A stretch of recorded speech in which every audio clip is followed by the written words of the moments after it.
Good morning. How are we doing this morning? We are back with another edition of Drafting Some Battle Royales. It is week 8. I'm excited. I started diving into these last night. We got the rankings up on the site. How's everyone doing this morning? I am personally doing a little travel. I'm on the West Coast, so it is extra early for me. We've got some wine country for the next few days. Touching some grass, touching some grapes, touching some leaves, but can't ignore our DFS. Can't forget about some of our Battle Royale drafts. I personally think this is a fantastic week for Battle Royales because that tight end position is so juicy. Even the QB doesn't have too much, really besides that Jalen Hurts. So we'll jump into all of that. Let me know in chat. Give me a shout out. How are you all doing this morning? And I see you, Jim, first in. There it is. All right, and we will jump into some drafts right away. First, get the biz out of the way. So yeah, we're going to be doing Underdog. Obviously, if there is anyone here that is new to Underdog, you can still get that $100 promo. Use promo code ETR. Sign on to Underdog. Join us at Underdog. You can jump in these drafts with us.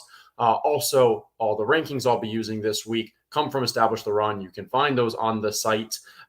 These, continue to be, I think, a cornerstone, a pillar for my process to get an idea of where those ceiling opportunities are, where the value above replacement is for various players.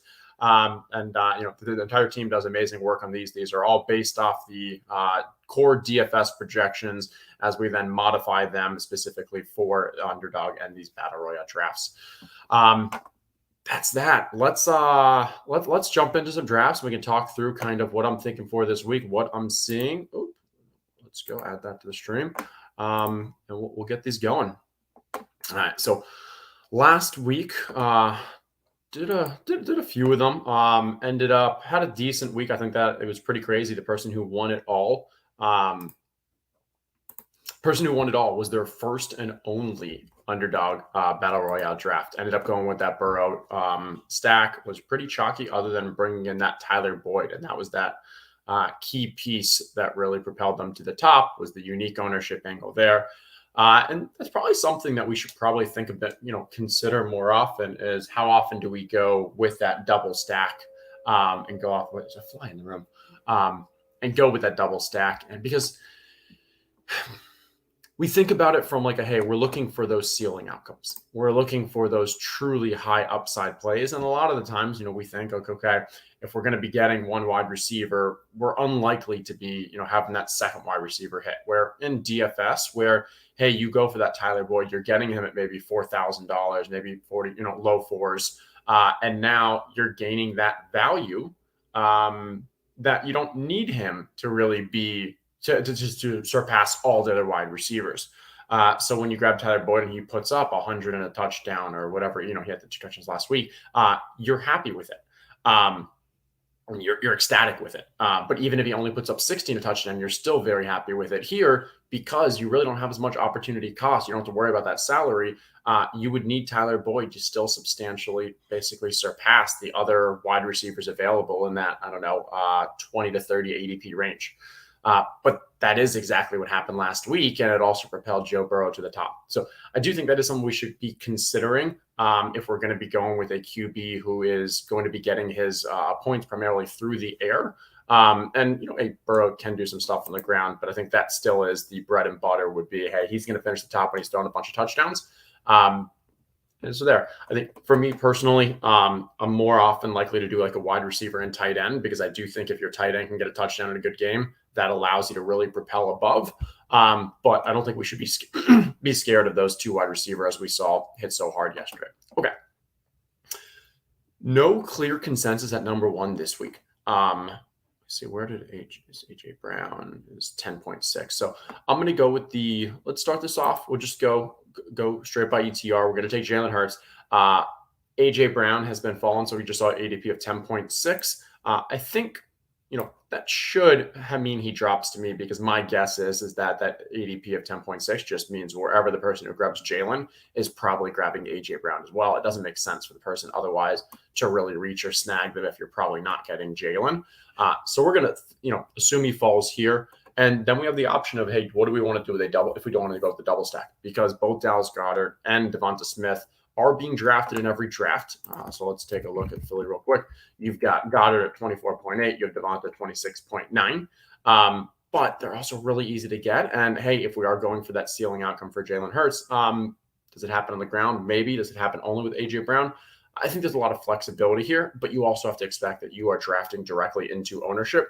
If you do a single stack, if you do a double stack, whatever it is. So I think it is key that when we do go for a clear stack like this Jalen A.J. Brown, or possibly with one or two of the others, it is extra important for us to really go off the board with the other picks, with at least one or two of the other picks.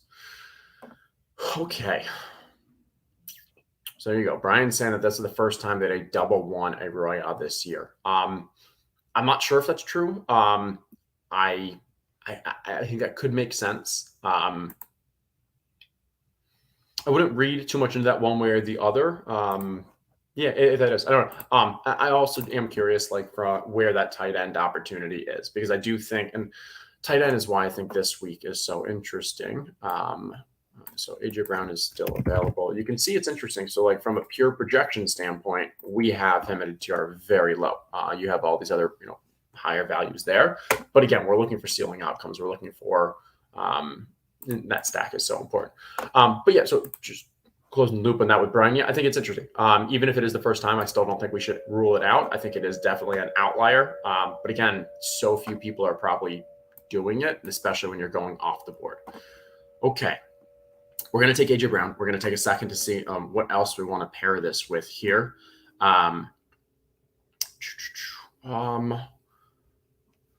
Later on, so we could do like a Freiermuth. We could do a Deontay. I think Deontay's got 36 there. Pickens is probably the one that I like with that 35.7, and we know he has a bit more upside from what we've seen out of Pickens more recently. Trying to think through, like, you got to think through what that game environment looks like. They're going to need to be passing if the Eagles offense is really clicking. So I'm going to put Pickens as the end here. Let's see from a pure running back standpoint, is there someone that we really want to grab? Pollard's really shot up our projections recently. Let's go with McCaffrey. Okay, with just eating some chalk there, knowing that I'm going to go off the board later on. And so Pollard's one of those interesting ones where I'm not as tempted to grab him from a purely trying to be unique and seeing that ADP because it is Thursday. We're going to have a better idea of the practice report of Zeke today. We're going to have a better idea of the practice report of Zeke tomorrow. Majority of the drafts do happen on Friday and the weekend. And so the people who are drafting later on are going to know not for sure, but have a lot more clarity on whether or not Zeke is playing. So that's why, like, in this situation, I'm not rushing to go grab that Tony Pollard because of the value, because of the uniqueness. I'm going to wait on the weekend and see what happens there. The other is if Zeke ends up playing, that Tony Pollard is now high drafted, overdrafted, and his upside is severely limited in that game. And if we do get positive reports that Zeke actually looks like he is going to play, and then you want to go off the board on Saturday with Tony, now you're going to get him at that reduced ownership, which I think is far more attractive. Let's see if we got anything got going on. Yeah, see, Mr. M, it's exactly what I was just referencing. Like, if the reports on Zeke continue to be negative, then yeah, Pollard's going to continue to be drafted. And I don't know, let me look at Underdog real quick, see how many drafts we're through on the Battle Royale right now. We are 24% of the way. So yeah, for the first 24%, maybe he was only drafted in about 70% of drafts. Best case 50. But going forward, he's going to be drafted in about 90 to 90. I'd say 90 plus if the reports on Zeke still look bad. Okay, we're coming back around here. So tight end is so interesting here. This week, you have Kittle as kind of the clear high upside play, but you really don't have anyone that has like a decent, you don't have the Andrews, you don't have the Kelsey. And so for me, that gives me more confidence that, hey, maybe this is one that I really want to go off the board. Let's see. So Taysom is the one that really jumps out to me. At 31.6, I really don't love, but we know that, like, he has that slate breaking upside. and it's not like he's going to get steamed as the week goes on. So I'm going to put him in the queue here. He's someone that I probably want to get decent exposure to throughout. Now comes, what do we want to do with that last pick? Because we know we're going to grab Pickens as our second wide receiver. We're considering the tight end. Again, like you could go with the Goddard here, but I don't think you really need to do a double stack for Hurts because he gets so many of his points on the ground as well. So I'm not really jumping to it. If we're thinking otherwise, if you wanted to grow like the Higbee, you can get the correlation with Higbee. Maybe we'll do that for this one. Let's grab the Christian McCaffrey, Tyler Higbee correlation here instead of Taysom. I got a feeling in one of our next couple of drafts we do, we'll get some Taysom. Definitely going to fill those bags. But for now, let's go with that mini game stack in McCaffrey and Higbee. And for this final pick, we do, I think, kind of want to go off the board. Yeah, we can figure it out because Pickens is already going to get you unique. Higbee is not being drafted that often, 34.4. I've got that at, he's being drafted in around 40% of drafts. So I like that. And now it comes down to who do we just want to go with from a best play. I'm going to take a look at the running backs here. What we've been seeing is the running backs from pure projection have been looking like better plays than the wide receivers. I think from a ceiling outcome, we do know wide receivers do have that. But I think there's just enough running backs right now. There's enough running backs right now that can still kind of get a workhorse style role. And that it makes sense to kind of be focusing more on the running back as that second spot if you're not trying to game stack.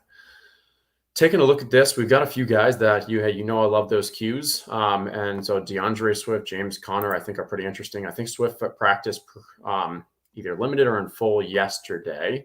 Let's see if these load. All right, so James Conner was practicing Wednesday. All right, versus Minnesota. Don't mind that matchup. Here we go. Yeah, Swift was practicing. I don't know if it was full or a limited one. But I would guess that we see Swift back this week. He's, so I'm going to be focusing a lot of my drafts, grabbing these Q guys who, when they're starting are in substantial roles. And I mean, hey, you're getting, so Swift just went, there you go. Connor is literally at 36, like not being drafted at all. That'll probably go up a bit as these, as we get more positive practice reports. But that's too hard to, those are the kind of things I want to stack my bags. So we'll grab him there. Very off the board. As I said, let's take a look at this real quick. As I was mentioning, though, this is the one there we go. So as I was mentioning, that Hurts, H.A. Brown stack is so common that we really want to go off the board. And we can't see ADP here, but just as a refresher, we had 35.7 on Pickens. We got, I think, 34.5 or so on Higbee. And then James Conner at 36. Like, this is a very unique team. And honestly, maybe I didn't even have to go that crazy on Conner. But honestly, I'm perfectly fine with it because if he does play, like, I really like his role. I think if he plays, like, yeah, Eno has done well and Eno will probably eat more into it. But I think they still want to use Conner from a touchdown efficiency. And that's what we're looking for in this game. So I'm happy there. And hey, if he doesn't play, let's use that Sunday morning queue and swap in someone better. Okay. I'll take a look at chat in a minute. Let's go back. Let's get another draft in. How'd everyone else feel in that one? I know there were a couple people from I recognized in there. Yeah, so Brian's in the double RB lineup should win this week. I mean, it's always hard to say, like, hey, what should happen? I mean, I think it's probably the favorite to win this week because of all of that kind of depth talent. But yeah. Jim, do I do this every week? Do I do these streams? I've been trying to do them, I think, the last 3 weeks. I'm going to continue to do them throughout the season as long as, hey, people are interested in them. And so, hey, best way we know that is after the show, leave a comment on the YouTube, send out a tweet to the ETR channel saying that you enjoy these, and I'll keep coming back and doing these as long as kind of the people are enjoying them. For me, I'd say how many of these I do each week from an actual drafting. It really depends on my personal schedule. These do take time. It is in the middle of the week. And so I wouldn't say, like, hey, I'm making my top priority to max enter this at 150. I think that's just a very time intensive process. But I'm kind of saying, like, hey, so on this week, I'd say I usually average between 25 and 100. On a slower week, I'll maybe do like, just 25 just here and there.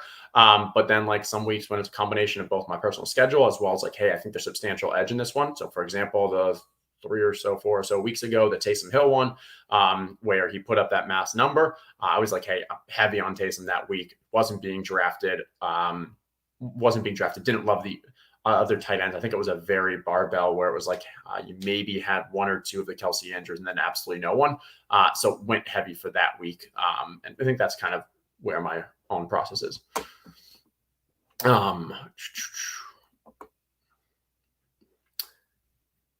Yeah, I see some questions in chat. I can definitely jump through these. So first, let me start off with Mr. M. Is your own percent guesstimate anywhere on ETR?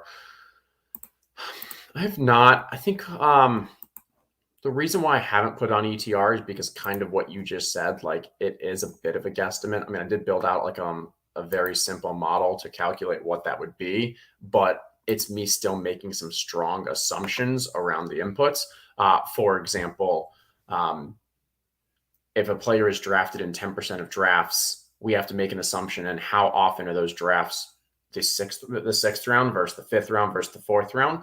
And I don't think I feel comfortable in, let's take a look here. We're at 6. I'm going to grab some ADP value in Derrick Henry, see if we can just get something. I don't hate this. I'm going to go Derrick Henry, Saquon Barkley, because I think from an ADP, it's a little unique. B, I don't think many people start these drafts running back, because you kind of lock yourselves into, obviously, like, hey, you're only doing those RBs. People are trying to think of the stacks. So I think if you do start going a bit RB, I think you're automatically getting unique from the field. This is me just kind of watching drafts, thinking through, like, I don't see many people doing that RB start because it does handcuff you a bit. But like, I think it's a strong strategy, especially when you're getting ADP value. So I'm going to just go, hey, heavy on these two running backs. We know the Derrick Henry stats against Houston, almost always putting up 100+ yards, 2 TDs. So love that. And then Barkley is just Barkley this year. And running backs have been absolutely dominant against Seattle this year. So 2 marquee matchups, great talent. Love getting those two. And to wrap up our conversation on that percentage wise, I think I'm just at a point right now where I don't feel fully confident enough in it to kind of publish that. But I do, for the people who are here listening, I think they, I've talked through it enough. They understand that, like, hey, this is my estimate. This is like, I feel pretty decent about it. I feel directionally it's great. So I'm fine, like, rattling off some numbers here and there, but I definitely don't want to publish it and people kind of take it as, the Bible. Okay. Let's go with, so Sags, with the swap feature again. Yeah, it's not the most ideal from a swap. Like, ideally, so in the old draft days, the company that predecessor to Underdog, same team, same leadership, used to have the ability to actually go individually and swap out drafts. Whatever reason, that is not the case now. Maybe that's actually not the best customer experience because that's a lot of effort. And like, maybe the power users enjoy more and not the casuals. And this is the best for the casuals. I could definitely see that. Could be a tech thing. But the way that I personally do it is I say, okay, if I see a player with a Q on it, that means if they end up not playing, I'm able to swap them. Or a player that doesn't have the Q, you just don't want to do it if someone is already doubtful or out, because then you cannot swap them. I'll continue this in a minute. Let's think through what we're looking at here. Let's see what we have for the Cardinals with regard to stack partners. Hopkins is out. Kyler just goes. Okay, so that's no longer relevant. All right, so we are going off the board this week. Let's do a Lockett Geno stack. No, yeah, I like that. We got the Barkley on the other side. We're gonna go Lockett and Geno. Is there anything I want to grab before reaching for these? No, I'm okay with it. We've got our running backs. We're gonna, let's go Lockett. Maybe I'll grab another wide receiver because we're gonna be unique. So I don't need to reach for that Geno yet. We're kind of just gonna probably go best available here, unless we see some ADP value. Could go Cooks with Nico Collins out. We have the Derrick Henry. Maybe you're getting that run back here. Not going to be fighting for anyone with that ADP. We're always projecting Cooks a little high, it feels like, but then you throw Nico out with the injury. He's still going to be that number one. So I'm okay with taking the Cooks here. You're getting another mini correlation. And now it's going to come down to us from a tight end standpoint. DK Metcalf out. Kenneth Walker sure is going to get a decent amount of the work. But like, hey, if we're thinking that maybe New York Giants are able to kind of keep pressure, stay a good team, maybe they need to pass a little more. I don't feel comfortable going with Fant, even though his role has increased. I actually kind of like to see, and not great that week, but we have seen overall his role is increasing, but not enough for me to want to choose here. I think this is where a great time for me to say, hey, I'm happy with the Taysom, just one off, grabbing that high upside opportunity. If Taysom gets sniped, Kittle also, I mean, I'm already going off the board enough with our stack with Brandon Cooks that I'm actually fine saying that, hey, if Kittle comes to us, we can grab Kittle ahead of Taysom. If Kittle doesn't go, then I think we go Taysom. That's probably the rest of the draft here. Coming back. What was the question? Okay, so the swap strategy. So I'll first focus on who I want to draft. I want to focus on guys that if they're going to play, have substantial high upside. That's the DeAndre Swift. That's the James Conner. When they don't play, then I know that I can swap.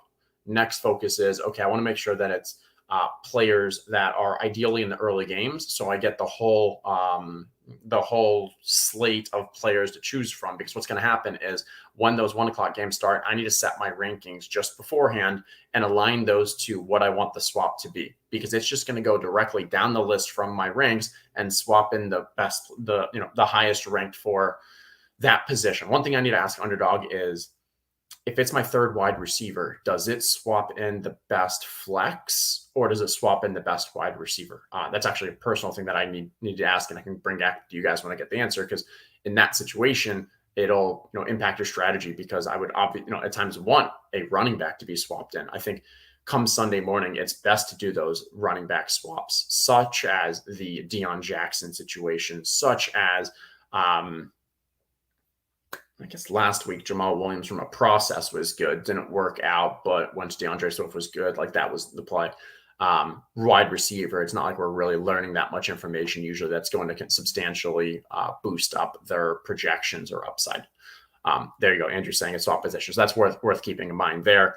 And then it really is just like, now that Sunday morning comes around, I have more of an opportunity, I have more knowledge. We know what the health aspects are. We can then identify ideally a high upside player that has not been drafted all week. And that's why I keep going back to that Deion Jackson, which is such a perfect example. No one was drafting Deion Jackson all week. Then Sunday morning, we find out that like, hey, we can plug in Deion Jackson for our DeAndre Swift who didn't play. And Deion Jackson ended up being the RB1 of the slate. It was just a perfect primo, like, process meets result situation. Okay, letting time run out just because I wanted to answer that question to make sure, but there we go. So we ended up getting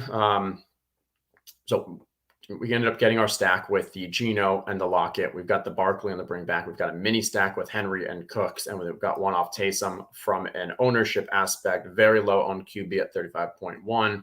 35.1 I have as being drafted in about 20, 15, about 20, 25% of drafts, 20 to 25, so for that. And then Taysom's, off the board. Cooks is very, very rarely drafted. So overall, I like this team. We know how efficient, and I think it's actually getting a lot of the mini stacks. I do like the mini stacks. I think they're not being leveraged enough right now. Sometimes I start thinking through like, hey, am I actually hurting myself by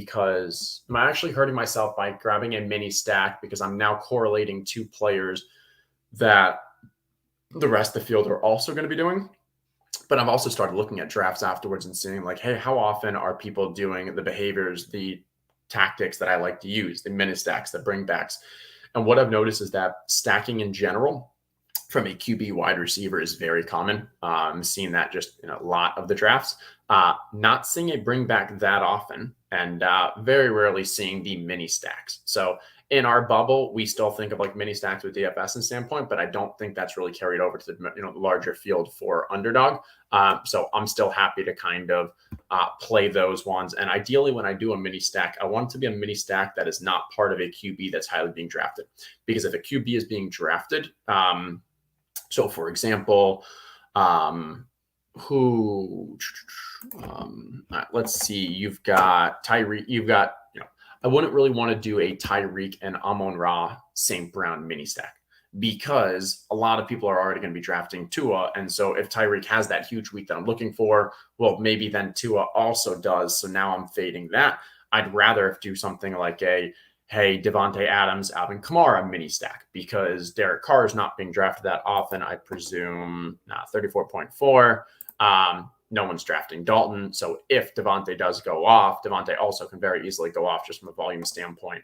I guess Tyreek helps it without their QB, but that's what I'm looking for from that mini stack aspect. Let's see, Stafford. Stafford's probably not being drafted like at all. 35.6. So Cooper Kupp and someone from San Francisco, another great example. Yeah, so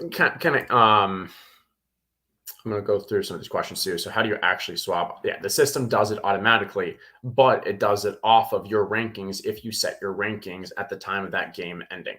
Otherwise, it'll go directly off of, if you don't have rankings, then it'll go off ADP.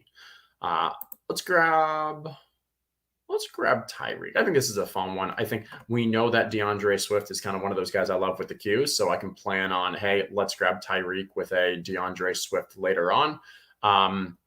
I also think that you could very easily grab a Tyreek Hill and Waddle draft to stack with Tua. And like, hey, if there's a double, if there's a double stack that's going to work, I think that one's very, very plausible.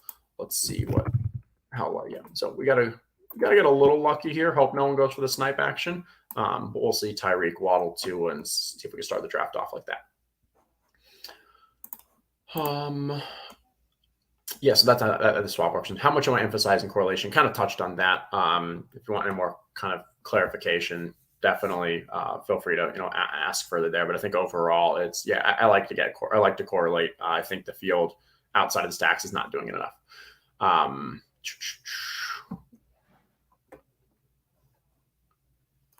Okay. Would you run Danny Jones or Hurts naked? Probably not. You really need kind of a ceiling outcome, and it makes sense to just throw an extra player in. I think with Hurts, rather than going naked, let me at least go Goddard. I think he's got 3 legitimate stack partners that it's worth at least grabbing one. If Hurts is really going to be the QB1, the one that blows away the slate, likely he's pulling one of those 3 pass catchers with him. Daniel Jones, it's possible, but the thing is, I don't know. I think it's honestly getting a little too cute because, Daniel Jones had 100 rushing yards last week. But they just aren't getting the level of touchdowns and stuff. And if he does get the level of touchdowns, well, then most likely you're going to have a pass catcher or someone there too. I don't know. I don't really want to do Daniel Jones and Barkley because I do think there's probably a little negative correlation just because of the rushing touchdowns aspect. Wandale is probably who I would say would be the best stack partner. Low owned, increasing usage, has the talent.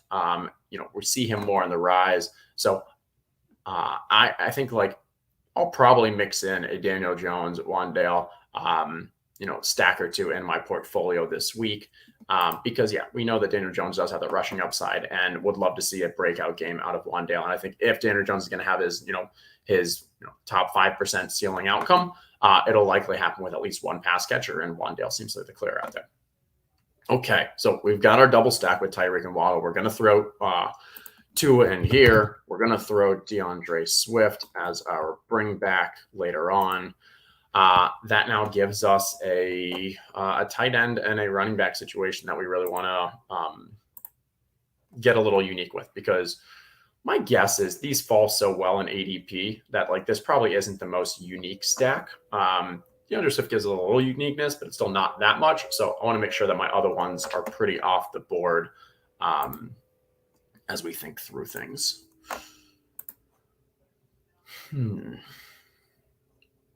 Miles Sanders. I really like Miles Sanders. Let's see. I think his ADP is fairly low, 34.5. So he's probably being drafted in around around 40% of drafts or so, a little lower.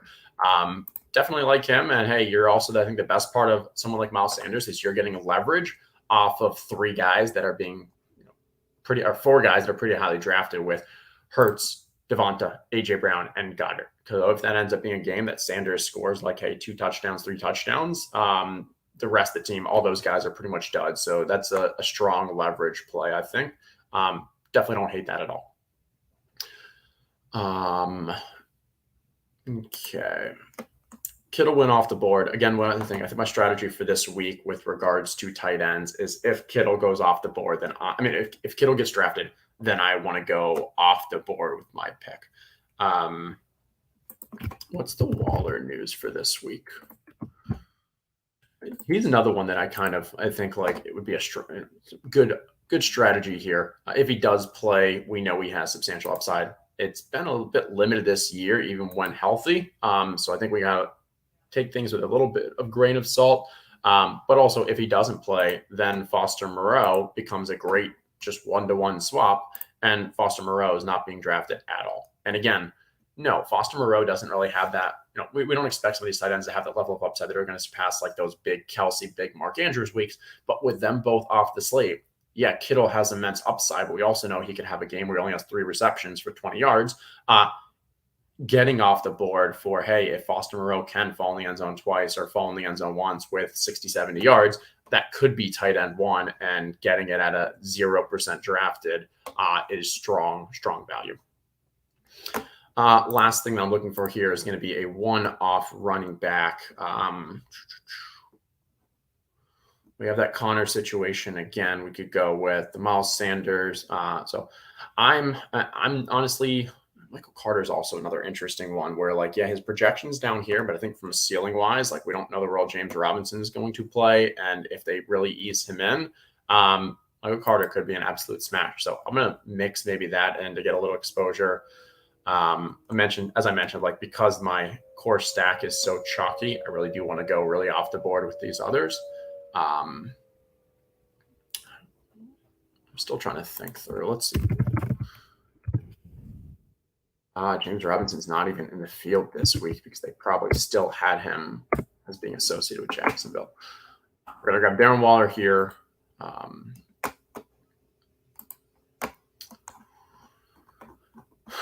Michael Carter, James Conner, Miles Sanders really isn't that bad either. Those are probably the ones that I'm thinking about for this last one. Brian Robinson has been getting substantial volume the last 2 weeks, 20 attempts, 17. If this receiving number actually increases, Brian Robinson could be a smash spot going forward. Right now, you still just have a little too much with McKissick and with that other running back that I can't think of right now.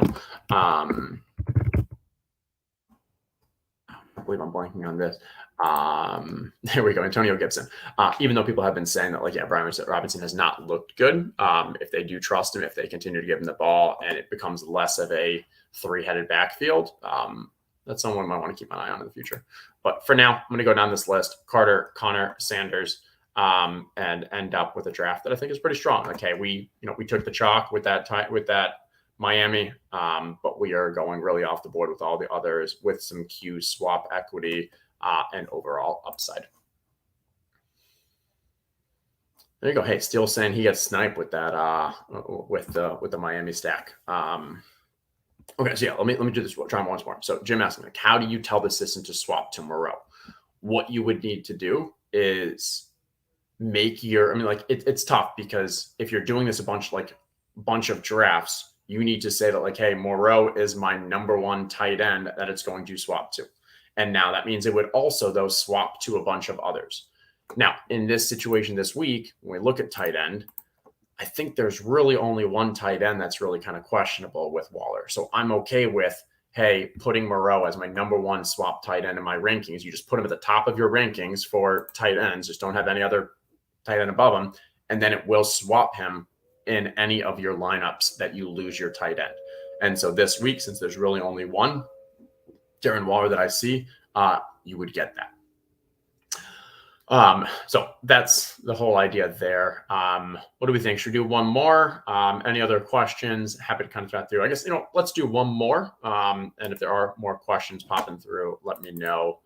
We'll grab one more.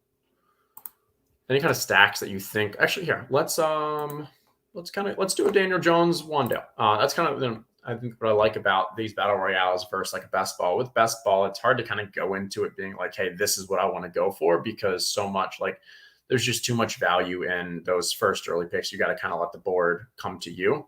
But in these, like I can basically say like, hey, I'm going to go for that Daniel Jones Wandale stack. And because I know I'm going off the board with my QB and my wide receiver, I can pretty much just go fairly chalky the rest of the way. So that's going to be my plan for this one. On the bring back, I think we'll probably go with Lockett. And I mean, like you can pretty much map out, like no one's going to be fighting you for these guys. So we know that, hey, our last 3 picks are just going to be these guys. First 3, that means we're going to want a running back, a tight end, and another flex. So my goal for this, I think an ideal draft could be if we can go running back to start off. Then we grab George Kittle with the 3rd. And then we go down our list here, probably something like this. To wrap out the draft. So let's see how this goes.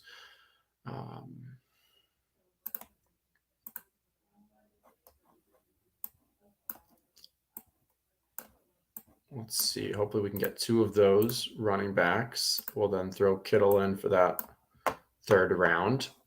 If we can't get 2 of these running backs, maybe we'll grab Kittle then in the 2nd, and then grab, because after that, there's a bunch of running backs. So then we at least assure ourselves getting the Kittle aspect.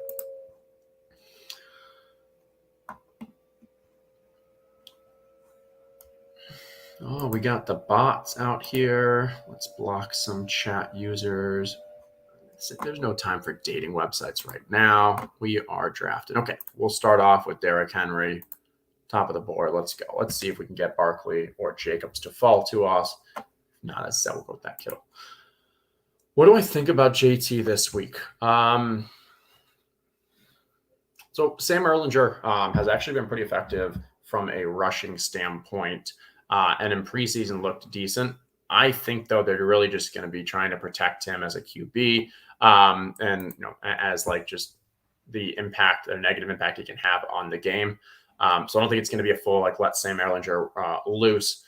I also don't think that means that they're just going to hand the ball off to JT. Nyheim Hines, his work has actually been pretty legitimate when healthy. And I think that game that Nyheim Hines had a concussion, first 3 plays were Nyheim Hines target, Nyheim Hines rush, Nyheim Hines reception. Like they really like him and want to get him usage. So I'm personally scared about JT for this week and the rest of the season. I was trying to push Leone that and Mark that I would draft Josh Jacobs in rest of season ahead of Jonathan Taylor right now. They thought I was a little crazy, but like I'm concerned about Jonathan Taylor the rest of the season. His value last year and why he was RB1 came from the touchdowns and the red zone work. He led the league in red zone touches by about 30 or 40 more than the next person. I believe he had around 90, and then Gibson had next and it was like 30 to 40 next behind him. Now, if he's not going to be getting that level of goal line, those red zones, just because the offense is not nearly as good, and you've got a 6th round sophomore and Sam and Erlinger at QB, I'm concerned in general about JT. So I think that's this week. I'm concerned. Overall, I'm concerned. Sell him and redraft if you got him. Okay, so we got Henry, we got Jacobs. Happy with those 2.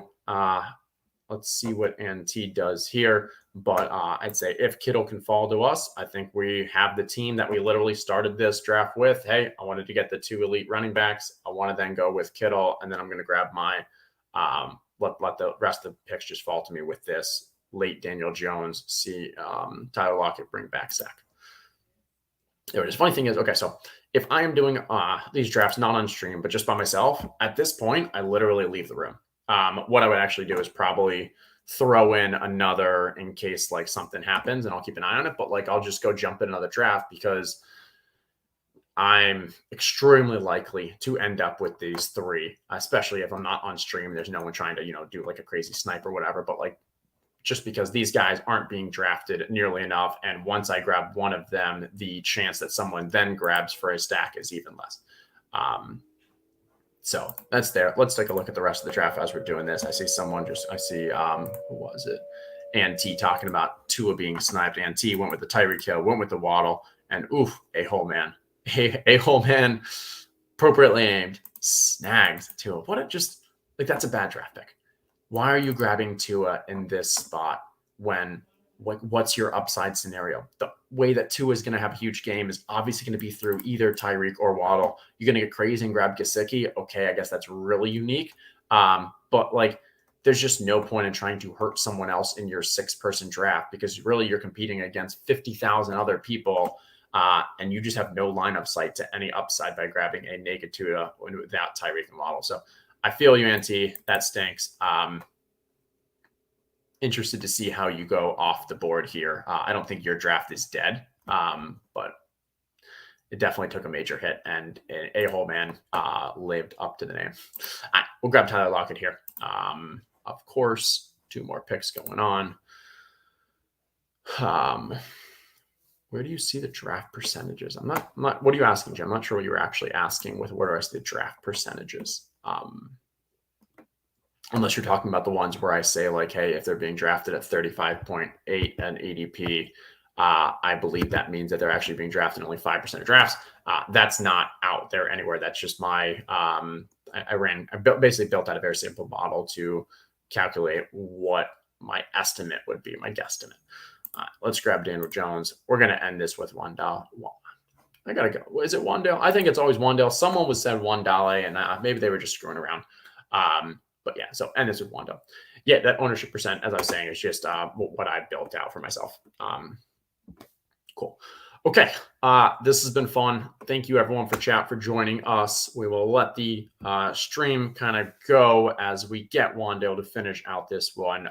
Appreciate all the good questions and interaction. I will ask of you, as I said, if you could leave a comment on the YouTube channel just saying, hey, you appreciate these shows. Put a tweet out for the ETR. That's what's just going to keep me coming back. If the big bosses up top hear that, hey, this is helpful. This is, people enjoy it, and I'll keep coming back. So thank you. Have a great rest of your Thursday. Good luck in your drafts. Enjoy the weekend. If you do have any other questions, put them in the comments, and maybe I can either answer them in the comments or on Twitter or on a future show. I'm not sure, but there's all those options. Thanks, everyone. It's been fun, and I will see you all later.